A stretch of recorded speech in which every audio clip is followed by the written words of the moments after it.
ជំរាបសួរពុកម៉ែបងប្អូនអស់គ្នានៅក្នុងបណ្ដាញសង្គមទាំងអស់បាទបងប្អូន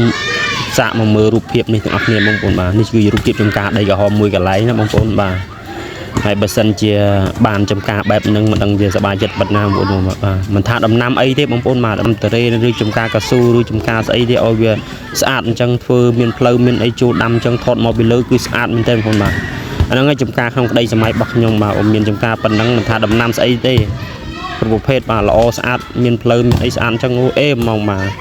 ហើយបងប្អូនមើលក្នុងរូបភាពហ្នឹងបើសិនជាចំការតរេនប៉ុណ្ណឹងគេលក់បងប្អូនគួរចង់ទិញបងប្អូនបាទតម្លៃថ្លៃប៉ុណ្ណាក៏វាអាចថាចង់ទិញហ្នឹងបងប្អូនបាទស៊ីស្អាតណាមិនចេះរៀបចំណាបងប្អូនបាទនេះចំការតរេនមកកន្លែងបងប្អូនស្អាតណាបងប្អូនបាទដីសម័យពីជួននិវត្តឬក៏ពីចាស់ទៅមានចំការក្នុងដីសម័យប៉ុណ្ណឹងគឺអេហ្មងបងប្អូនបាទទីចំការតរេនបាទ